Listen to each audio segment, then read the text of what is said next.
So if you're here on this video, chances are you are aware of some sensations in the body that are not treating you very kindly.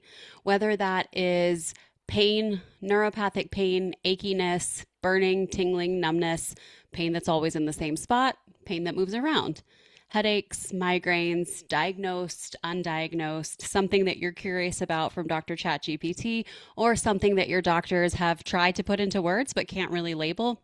I won't promise that I've seen it all, but I have seen quite a bit of things. I came upon chronic pain work because I so deeply love meeting people in the space between where their mind, their body, and their emotions meet. And very often, when coping with chronic illness, that's exactly what's going on, right? Our whole person is present even in that medical diagnosis.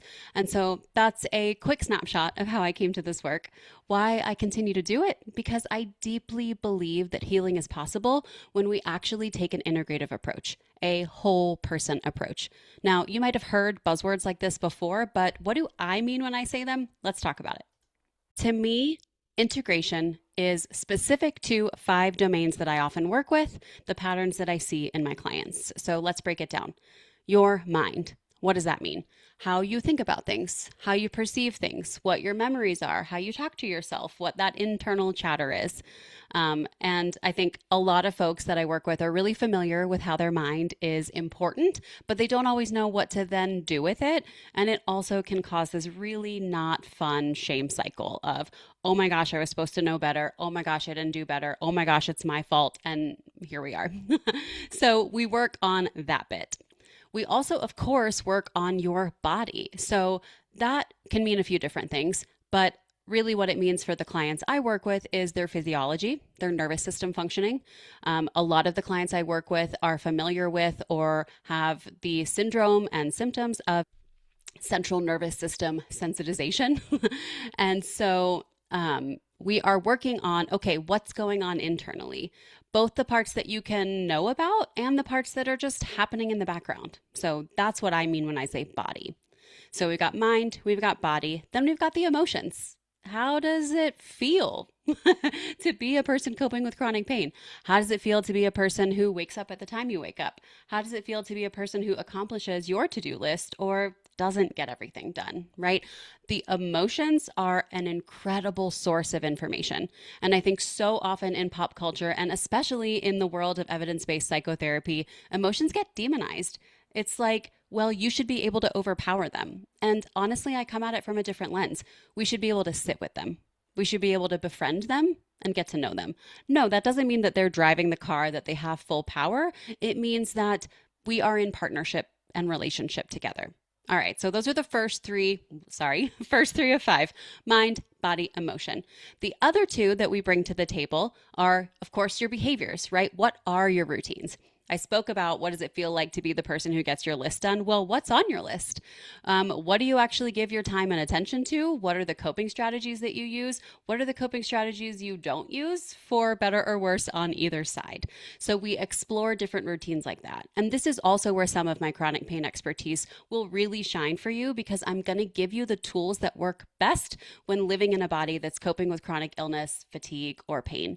And so we're really in that area going to work with the low-hanging fruit, I like to call it, right? The things that we can control, let's control them. Let's optimize where we can. Of course, right? Let's not make things harder than they have to be.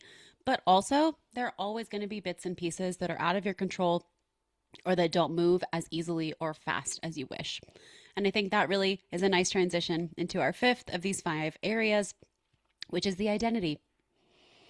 Chronic pain changes who you are, or at least how you feel about who you are, what you feel capable of, what you feel like is possible for you, and, connecting back to the mind, how you talk to yourself about those things.